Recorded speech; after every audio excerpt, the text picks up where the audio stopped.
आज हम लोग यहाँ पे डिस्कस करेंगे परसेंटेज का पार्ट नंबर 3, जिसमें concept and types of problem on percentage discuss होगा। लास्ट क्लास में टाइप्स ऑफ क्वेश्चंस के 6 टाइप में आप लोगों के साथ डिस्कस कर चुका था।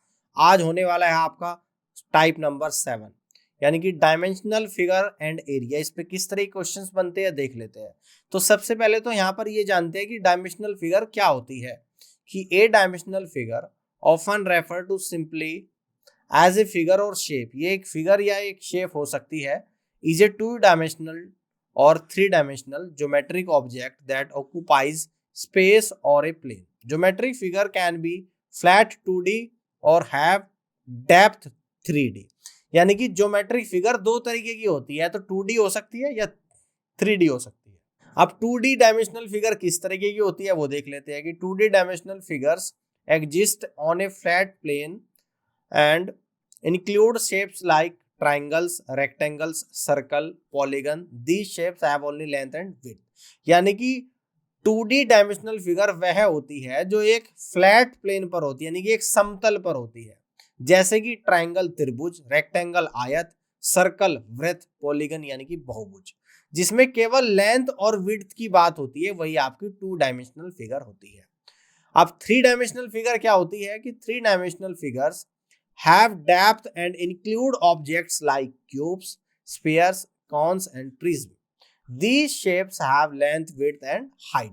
तो 3 डायमेंशनल फिगर में किस किस तरीके की शेप आती है। क्यूब्स यानी कि घन, स्पीयर्स यानी कि गोला, कॉन्स यानी कि कॉन्स क्या होता है शंकु, प्रिज्म यानी प्रिज्म, ठीक है ना, जिसमें हम लोग लेंथ, लंबाई, चौड़ाई और ऊंचाई तीनों के बारे में डिस्कस करते हैं। ये आपकी 3D डायमेंशन फिगर होती है, ठीक है ना। अब इसमें हम लोग एरिया की बात करेंगे। देखो जब क्वेश्चंस आएंगे तो इन सभी के एरिया की जरूरत आप लोगों को पड़ेगी। अब एरिया देख लेते हैं। Area is a measurement that quantifies the size और extent of a 2 dimensional figures और shape. It represents the amount of space enclosed by the boundaries of the shape. Area is typically expressed in square unit, for example square meter, square feet. Area क्या होता है। Let's say कि ये आप लोगों की एक फिगर है, एक रेक्टेंगल है, इसका एरिया निकालना है।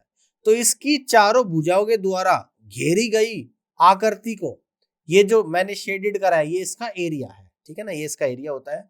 कुछ ऐसे यहाँ पर मैंने कुछ एरियाज आप लोगों के सामने यहाँ पे लिख के मैंने बता दिया। इनके अलावा और भी बहुत सारे एरिया है जिन पे क्वेश्चंस बन जाएगा और जरूरत पड़ेगी उनका एरिया का फॉर्मूला मैं आपको सवाल के टाइम पे ही करा दूंगा। The area of a geometric shape depend on its dimension and geometry. Different shape have specific formula for calculating their areas. For example, जैसे एरिया ऑफ रेक्टेंगल क्या होता है, लेंथ इंटू विड्थ होता है। एरिया ऑफ ट्राइंगल क्या होता है, 1/2 into base into height होता है। पाई इंटू रेडियस का स्क्वायर आप लोग यहाँ पर होता है, ठीक है। आगे बढ़ते हैं। अब इस पर जो क्वेश्चंस बनेगा उसको देख लेते हैं कि कैसा क्वेश्चंस बनेगा। कह रहा है कि if each side of a rectangle is increase by 13%, अगर एक आयत की प्रत्येक साइड को 13% बढ़ा दिया जाए, then its area will increase by, तो इसका एरिया कितना बढ़ जाएगा। देखो आयत में क्या होती है, आयत में एक तो लंबाई होती है और एक चौड़ाई होती है। अब इसकी लंबाई को भी 13% बढ़ा दिया गया और इसकी चौड़ाई को भी 13% बढ़ा दिया गया। और एरिया ऑफ रेक्टेंगल क्या होता है ये भी आपको पता होना चाहिए। एरिया ऑफ रेक्टेंगल, तो ये आप लोगों को पता है, ये होता है आपका लंबाई इंटू चौड़ाई, दोनों को 13% बढ़ाया गया। तो यहाँ पे डायरेक्ट सक्सेसिव भी मैं लगा सकता हूँ। तो सक्सेसिव कैसे लगाऊंगा, 13% बढ़ रहा है तो नेट चेंज आपका यहाँ पर मैं निकाल दूंगा, नेट चेंज।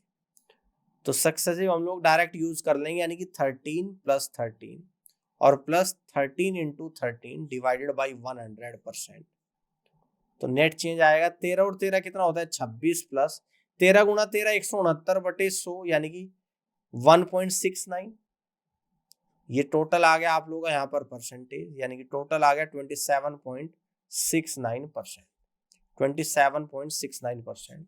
तो यहाँ से आप लोगों का पता लगा कि इसके एरिया में जो नेट चेंज आएगा वो 27.69% इंक्रीज हो जाएगा, ठीक है ना। अब अगला जो टाइप आपका बनता है स्टूडेंट एंड मार्क्स। तो इसमें देखते हैं किस तरह के क्वेश्चंस आपके पूछे जाते हैं।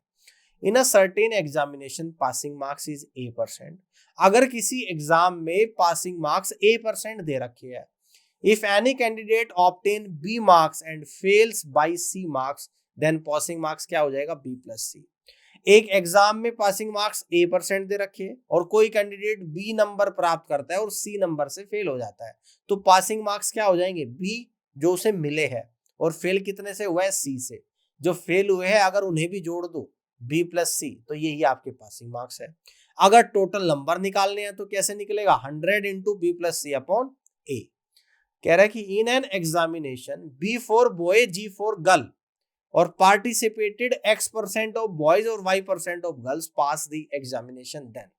अगर किसी एग्जाम में B बॉय को रिप्रेजेंट कर रहा है, G गर्ल को कर रही है, और बॉय X% बॉय पास होते हैं और Y% गर्ल्स पास होती है, तो क्या फॉर्मूला बनेगा, ये बनेगा आप लोगों का B यानी कि boy into x plus girl into y upon B+G percentage. ठीक है ना। अब आगे बढ़ते हैं क्वेश्चन से और क्लियरिटी आपको यहाँ पर आएगी। एग्जाम्पल 15 को समझते हैं। कह रहा है कि इन एन एग्जामिनेशन एक परीक्षा में Anita scored 31% marks and fail by 16 marks. Anita ने एक परीक्षा में 31% नंबर प्राप्त करे और 16 नंबर से फेल हो गई। Sunita scored 40% marks and obtain 56% more than the those required to pass. Sunita ने 40% नंबर प्राप्त करे और 56 नंबर पासिंग मार्क्स से ज्यादा ले आई। तो पूछता है कि find the minimum marks required to pass. तो पास होने के लिए मिनिमम कितने नंबर चाहिए आप लोगों को बताना है। अब देखो यहां पर निकाल दूंगा पासिंग मार्क्स। पहले तो निकाल दूंगा मैं यहाँ पे passing marks of Anita. Anita के पासिंग मार्क्स निकाल दूंगा। अनीता 31% नंबर प्राप्त करती है और 16 से फेल हो जाती है। अगर अनीता को 16 नंबर और मिल जाते तो अनीता तो पास हो जाती। तो अनीता के जो पासिंग मार्क्स है 31% प्लस 16 नंबर। अब यहां पर सुनीता के अगर पासिंग मार्क्स निकालू तो पासिंग मार्क्स ऑफ सुनीता। ठीक है ना। तो यहां पे हम लिखेंगे पासिंग मार्क्स ऑफ सुनीता। तो ये कितने निकल कर आएंगे, सुनीता को 40% नंबर मिल रहे हैं और पास होने से 56 नंबर ज्यादा ला रही। अगर ये 56 नंबर कम भी लाती तो तब भी पास हो जाती। दोनों के पासिंग मार्क्स एक दूसरे के बराबर कर सकता हूं, तो यहां से कह दूंगा 31% प्लस 16 मार्क्स और इक्वल टू 40% और माइनस 56 मार्क्स। परसेंटेज को एक तरफ ले जाऊंगा और नंबर को एक तरफ ले जाऊंगा, तो यहां से आएगा 9% इक्वल टू 72 मार्क्स। आगे नहीं आया। अगर मैं 1% की बात करूं तो 9 8 72 यानी कि 8 मार्क्स। 1% 8 मार्क्स के बराबर है। हमें क्या निकालना, minimum marks required to pass. तो आपको निकालने हैं पासिंग मार्क्स। ठीक है ना। और पासिंग मार्क्स क्या क्या है आपके, या तो आप अनीता के निकाल लो या सुनीता के, दोनों सेम ही आएंगे निकल कर। तो पासिंग मार्क्स है आपके 31% और प्लस 16 मार्क्स। जबकि आपको पता है कि 1% की वैल्यू 8 है, तो 31 की 31 गुणा 8 और प्लस का 16, तो 8 दिए 24, 248 और प्लस 16, तो आपका जो निकल कर आएगा 264 मार्क्स। तो पासिंग मार्क्स आप या तो अनीता से निकाल लो या सुनीता से, आपके 264 ही निकल कर आएंगे और यही इस क्वेश्चन का करेक्ट आंसर यहाँ पर जाएगा। बात समझ में आ गई होगी। इस तरीके से आप लोग क्वेश्चन को बना सकते हो। आगे बढ़ते हैं। एग्जाम्पल 16, इसको देखते हैं कि कैसे क्वेश्चन एग्जाम में आएंगे। The ratio of the number of boys and girls who participated in an examination is 4:3। एक परीक्षा में लड़का और लड़कियों की संख्या जो परीक्षा में पार्टिसिपेट कर रही है उनका अनुपात 4:3 है। The total percentage of candidates who pass the examination is 80 and the percentage of girls who pass is 90। पूरी परीक्षा को पास करने वाले लड़का और लड़कियों की संख्या का परसेंटेज 80 है, जबकि लड़कियां 90% पास करती है। तो बताना है कि लड़के कितने परसेंट पास करेंगे। अगर मैं कह दूं कि बॉयज और गर्ल्स का जो रेशियो है, यह आप लोगों को 4:3 दे रखा है। अगर इसको 4x और 3x ले लो तो कोई दिक्कत तो नहीं। टोटल परसेंटेज कितनी है पास होने वालों की संख्या, टोटल है 80%, तो यहां पे तो आएगा टोटल यानी 80%। ठीक है ना। लड़के कितने पास हो रहे हैं, तो लड़के मैं मान लेता हूं कि B% पास हो रहे हैं, B%। बॉय पास यहां पे लिख देता हूं, बॉय पास, ये मान लेता हूं let the boy pass B%, है ना। B%, यानी कि जो लड़कों की संख्या पास हो रही है उसको हमने क्या माना, B%, और यही आपको निकालना है। लड़के B% पास हो रहे हैं, लड़कों की संख्या कितनी है 4x, B इंटू 4x। लड़कियां कितना पास हो रही है, तो लड़कियां यहाँ पर 90% पास हो रही है और लड़कियों की संख्या कितनी है 3x, और डिवाइडेड बाई लड़कों प्लस लड़की की संख्या का सम, यानी 4x और प्लस का 3x, और ये क्या आ जाएगा आप लोगों का पूरा परसेंटेज आ जाएगा। इस परसेंटेज से परसेंटेज कटेगा, तो यहाँ पर आएगा 80 इंटू 7x इक्वल टू, ये आएगा B4BX और प्लस 90 गुणा 3x होता है 270x। 80 गुणा 7x यानी कि 560x में से माइनस कर देंगे 270x equal to 4 into b into x. ठीक है ना, मुझे निकालनी है यहाँ पर b की वैल्यू। 560 में से अगर 270 को आप लोग यहाँ पर माइनस करोगे तो आपका 290x निकल कर आएगा और equal to 4b into x. X से आपका x कटेगा, यानी कि यहां से कह दूंगा कि b की जो वैल्यू निकल कर आएगी 290/4, तो 4 सत्ते 28, 4 दूनी 8 और 4 पंजे 20, यानी b की जो परसेंटेज आपकी निकल कर आई है 72.50%, यानी कि लड़के जो पास हो रही है उनका प्रतिशत है 72.5%। कौन सा फॉर्मूला यूज करा है, जो फॉर्मूला मैंने कॉन्सेप्ट में आप लोगों को बताया था वही यूज करा है। ठीक है ना, कर लोगे इस तरीके से। अब आगे बढ़ते हैं, 9th टाइप को यहां पर देख लेते हैं कि expense and savings problem. Expense and savings में किस तरीके की प्रॉब्लम एग्जाम में आएगी, डायरेक्ट क्वेश्चन से आपको बताऊंगा। एग्जांपल 17 को ध्यान से देखिएगा कि a man spends 40% of his monthly salary on food and 1/3 of the remaining on transport. If he saves 4500 rupees per month, which is equal to half the balance after spending on food and transport, his monthly salary is। एक आदमी अपनी महीने की salary का 40% भोजन पर खर्च करता है और जो बचता है उसका 1/3 ट्रांसपोर्ट पर खर्च करता है, यानी कि परिवहन पर, और इसके बावजूद वह 4500 रुपए बचाता है। ठीक है ना, जो भोजन और ट्रांसपोर्ट पर खर्च करने के बाद बची हुई रकम का आधा भाग है 4500 रुपए, तो उसकी मंथली सैलरी बताओगी क्या होगी। अब इस क्वेश्चन को बड़े ध्यान से समझना। 40% खर्च कर रहा है कहां पर, भोजन पर, तो हमने लिखा कि फूड पर जो इन्वेस्ट कर रहा है 40%, और 40% की फ्रैक्शन वैल्यू होती है 2/5। अगर 5 में से 2 भाग खर्च कर रहा है, यानी कि 2/5 भाग, तो बचेगा कितना भाई, 5 में से 2 भाग खर्च कर रहा है, तो 5 में से 2 को माइनस कर देना, तो बचेगा 3/5 भाग। अब ये कह रहा है कि जो बचता है कितना बच रहा है, 3/5, है ना। जो बचता है उसका 1/3 क्या करता है, ट्रांसपोर्ट पर खर्च करता है, यानी कि ट्रांसपोर्ट पर जो खर्च कर रहा है वो कितना कर रहा है, 1/3 ऑफ रिमेनिंग। कितना कर रहा है, 1/3 ऑफ रिमेनिंग। ठीक है ना, यानी जो बच रहा है उसका 1/3 ट्रांसपोर्ट पर खर्च कर रहा है, तो बच रहा है 3/5। उसका अगर 1/3 खर्च करेगा तो बचेगा कितना, 2/3 बचेगा। तो ये कितना निकल कर आ गया, 3 से 3 कटा तो 2/5 निकल कर आ गया। ये 5 तो है यहाँ पर टोटल इनकम, इस बात को समझ लेना, 5 तो है टोटल इनकम, और ये क्या है, इसकी सेविंग्स है, यानी कि सेविंग्स है। तो यहां से क्या समझ में आया, 5 यूनिट टोटल इनकम है जिसमें से 2 यूनिट बचा पा रहा है, दैट मीन्स खर्च कितना कर रहा है, 3 यूनिट। तो इसका जो एक्सपेंडिचर है वो हमने यहां पर निकाल दिया। एक्सपेंडिचर कितना आया, 5 में से 2 खर्च करा, 5 यूनिट में से 2 यूनिट खर्च करा, तो आप तुरंत कहोगे एक्सपेंडिचर आया आप लोगों का 3 यूनिट। और कह रहा है कि जो खर्च हो रहा है उसका आधा भाग 4500 के बराबर है। ठीक है ना, जो खर्च हो रहा है उसका आधा भाग किसके बराबर है, 4500 के बराबर है। बात समझ में आ रही है। सॉरी, यहां पर कह रहा है कि जो सेव करता है 4500 रुपए सेव कर रहा है, 4500 रुपए सेव कर रहा है, उसका आधा भाग है जो वो बचाता है। तो यानी यहां पर ये कह रहा है कि जो वो बचा रहा है, यानी इसकी सेविंग्स कितनी है, 2 यूनिट। वे निकल चुकी थी अभी, 2 यूनिट है सेविंग। ये किसके बराबर है, 4500 के 2 गुणे के बराबर है। इसने ये बोला है कि वह जितना बचाता है उसका आधा भाग 4500, यानी कि बचाएगा कितना, पूरा 4500 गुणा 2। इस 2 से 2 कटा, तो यहां से ये पता लगा कि 1 यूनिट की वैल्यू 4500 रुपए है, और टोटल इनकम कितनी है आप लोगों की, 5 यूनिट है। अगर 1 यूनिट 4500 के बराबर तो 5 यूनिट 5 इंटू 4500 यानी 22,500 रुपए के बराबर हो जाएगी इसकी टोटल इनकम। तो इसकी जो टोटल इनकम निकल कर आएगी वो निकल कर आएगी आप लोगों की 22,500 रुपए। दैट मीन्स टोटल जो सैलरी है कमा रहा था 22,500 रुपए कमा रहा था। इस तरीके के क्वेश्चन एक्सपेंस बेस्ड क्वेश्चन आपके एग्जाम में आएंगे, ठीक है ना। रिमेनिंग करके आप लोगों को करना पड़ेगा, रेशियो मेथड से सॉल्व करने हैं। रेशियो से इसलिए बता रहा हूं कि वन ऑफ द बेस्ट तरीका है इस क्वेश्चन को सोल्व करने का। और 10th टाइप में आपके बनेंगे इलेक्शन बेस्ड क्वेश्चंस। इलेक्शन पर भी यहाँ पे सवाल पूछे जाएंगे।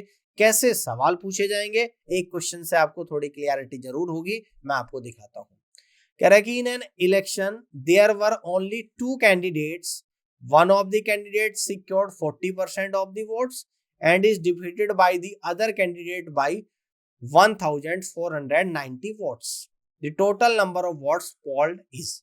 एक इलेक्शन में 2 कैंडिडेट है, एक कैंडिडेट को 40% वोट मिले और वह दूसरे से 1490 वोटों से हार गया। टोटल नंबर ऑफ वोट्स आप लोगों को बताने हैं। टोटल नंबर ऑफ वोट्स हमने मान ली 100% है। ये क्या मानी हमने, टोटल वोट्स।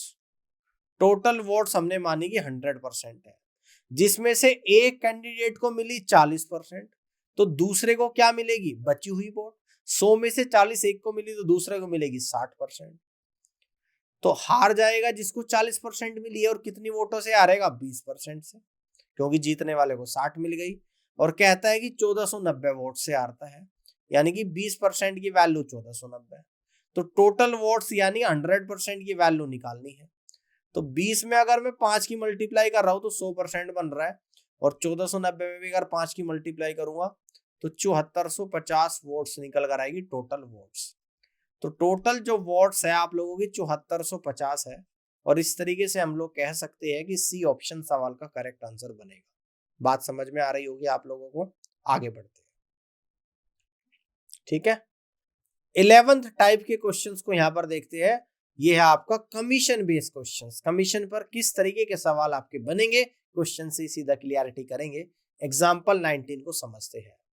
यहां पर कहता है कि an agent gets 5% commission on all sales up to 10,000 rupees and 4% commission on all sales exceeding this amount. कहता है कि एक एजेंट, एजेंट क्या होता है, जो माल को बेचता है, ठीक है ना। एक एजेंट को 10,000 रुपए की सेल तक, अगर वह 10,000 रुपए तक का माल बेचता है तो उसको 5% कमीशन देती है कंपनी। अगर वह 10,000 से ज्यादा बेच रहा है तो उसको 4% कमीशन मिल रहा है। He gives 31,100 from his sales to his company after deducting his commission। इस तरीके से वह अपने कमीशन को काटकर कंपनी में 31,100 रुपए जमा करता है। तो बताना है कि टोटल उसने कितनी सेल करी है। इस क्वेश्चन को ध्यान से समझना। अगर यह व्यक्ति 10,000 रुपए तक की सेल कर रहा है तो इसको 5% कमीशन प्राप्त करता है। अगर 10,000 से ज्यादा की सेल करेगा, अगर हमने लिखा 10,000 से ज्यादा की अगर ये सेल करेगा तो इसको कितना कमीशन मिलेगा, यानी कि 4% ही मिलेगा। और इस तरीके से इसने जो भी सेल करी उसमें से अपना कमीशन काटा और बाकी पैसा कंपनी को दे दिया। बात समझ में आ गई। और इस तरीके से इस भाई साहब ने कंपनी को दिए है 31,100 रुपए। कितने दिए कंपनी को, तो यहाँ पे दे रखा है क्वेश्चन में ये बात, 31,100 रुपए दिए हैं। अब देखो मैं कैसे करूंगा। अगर मैं ये कह दूं कि इसने 10,000 रुपए तक भी अगर इसने 4% ही कमीशन कंपनी इसको देती, अगर यहां पर भी इसको 4% कमीशन मिलता, इसको मैं इस तरीके से लिख सकता हूं। अगर मैं ये कह दूं कि इसको यहां पे भी 4% कमीशन मिलता, ठीक है ना, और मिल कितना रहा 5%, यानी कि 4 + 1 में ब्रेक कर दिया मैंने इस 5 को। अगर हम ये कह दें कि इसे 10,000 रुपए तक भी 4% कमीशन मिलता और 10,000 के बाद भी 4% मिलता, और ये अपना कमीशन काटता और कंपनी को दे देता, तो इस तरीके से इस 10,000 का 1% कितना आ गया, तो यानी कि 100 रुपए आया। नहीं आया भाई, मैंने इस 5% की बजाय ये मान लिया कि इसे 10,000 रुपए तक भी 4% कमीशन मिल रहा है, तो यानी कि इसे 100 रुपए कम मिल रहा है। कम मिलता 10,000 रुपए तक अगर 5% देखेंगे तो 500 रुपए, 4% मिलेगा तो 400 रुपए, तो यानी कि इसे 100 रुपए कम मिलेगा। और ये जो कम पैसा मिलेगा ये इसे अब कंपनी को दे देगा। हमने ये मान लिया 10,000 रुपए तक भी 4% कमीशन मिला, उसके ऊपर तो 4 मिला ही है, तो इस केस में यह 100 रुपए और देता कंपनी को।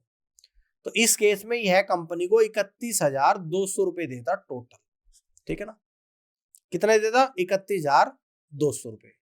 अब हम ये मान लेते हैं कि टोटल जो सेल उसने करी उसको हमने माना 100%, ठीक है ना, जिसमें से इस भाई साहब ने 4% तो कमीशन प्राप्त करा। कमीशन कितना प्राप्त करा है? कमीशन प्राप्त करा 4%, और बाकी जो 96% है वह उसने कंपनी को दे दिया। ये किसको दे दिया? कंपनी को। सवाल में कहता है कि कंपनी को देता है 31,200 रुपए, यानी कि इस 96% की वैल्यू 31,200 रुपए है। निकालना क्या है? टोटल सेल, यानी 100% की वैल्यू निकालनी है। तो 31,200 डिवाइडेड बाई 96 इंटू 100, 16 छिकम 96, 16 एकम 16, 16 निम 144, 16 पंजे 80 जीरो बार, और 36 18, 6 दूनी 12 और 6 पंजे 30, 325 गुणा 100 कितना होता है? 32,500 रुपए। तो यहां से ये पता लगा कि इस व्यक्ति ने टोटल 32,500 रुपए की सेल करी है, जिसमें से उसने अपना कमीशन काटा, 31,100 रुपए कंपनी को दिए। तो इस तरीके के क्वेश्चंस कमीशन बेस्ड क्वेश्चंस होते हैं और ये क्वेश्चंस एग्जाम में बनते हैं। इसमें मल्टीपल टाइप के क्वेश्चंस बनेंगे, वो एक्सरसाइज में मैं आप लोगों को कराऊंगा, ठीक है। आगे बढ़ते हैं, आगे देखते हैं। लास्ट टाइप है आपका वेन डायग्राम। तो वेन डायग्राम को यहां पर देख लेते हैं। कह रहा है कि in an examination A% candidates failed in maths. एक परीक्षा में A% कैंडिडेट मैथ में फेल होते हैं और B% कैंडिडेट फेल होते हैं इंग्लिश में, ठीक है ना, और C% कैंडिडेट फेल होते हैं दोनों सब्जेक्ट में। अगर आपको निकालना हो पास कैंडिडेट इन बोथ सब्जेक्ट, अगर आपको ये निकालना कि दोनों सब्जेक्ट में पास कितने कैंडिडेट हुए, तो आपको क्या करना पड़ेगा? 100 में से माइनस करना पड़ेगा A + B - C। और अगर आपको निकालना है कि percentage of candidate who failed in either subject, अगर आपको ये निकालना कि किसी ना किसी एक सब्जेक्ट में जो कैंडिडेट फेल हुए हैं, है ना, यानी who failed in either subject, यानी कि जो कैंडिडेट फेल हुए हैं, अगर आपको ये निकालना है तो निकलेगा A + B - C, है ना, यानी कि जो पहले मैथ में फेल हुए हैं प्लस इंग्लिश में फेल हुए हैं, दोनों को जोड़ दूंगा और उसमें से C वाले को घटा दूंगा, जो फेल हुआ है वो आप लोगों के निकल कर आ जाएंगे। पास निकालना, उसे 100 में से माइनस करेंगे। फॉर्मूले मैंने लिखवा दिए यहाँ पे। अब सवाल कैसा आएगा वो ध्यान से एक बार आप लोग यहाँ पर देखो। In an examination 52% of candidate failed in English and 42% failed in mathematics. If 17% failed in both the subjects, the number of candidates who pass in both subject, ठीक है ना। 52% फेल जो हुए हैं, यहाँ पे दिख रखा फेल, किसमें फेल हुए हैं? 52% इंग्लिश में फेल हुए हैं। तो इंग्लिश में जो फेल हुए हैं वो आपके 52% है, और जी मैथ्स में जो फेल हुए हैं वो आप लोगों के 42% है, और जो दोनों सब्जेक्ट में फेल हुआ है वो आपको 17% दे रखे हैं। कहता है कि जो दोनों में पास हुए हैं वो आप लोगों को निकालकर यहाँ पर बताना है, ठीक है ना। अब देखो, अगर वेन डायग्राम से इस क्वेश्चन को मैं यहाँ पे करूंगा, एक वेन डायग्राम बना लूंगा। मैंने मान लिया कि टोटल कैंडिडेट 100 है, और ये आप लोगों का इंग्लिश है और ये आप लोगों का मैथ्स है। E for English, M for maths. तो इंग्लिश में जो फेल हुए हैं वो 52 है, मैथ में 42, दोनों में 17। तो ये जो कॉमन भाग है ये दोनों का आ रहा है, ये तो आप लोगों का यहाँ पर आ गया 17।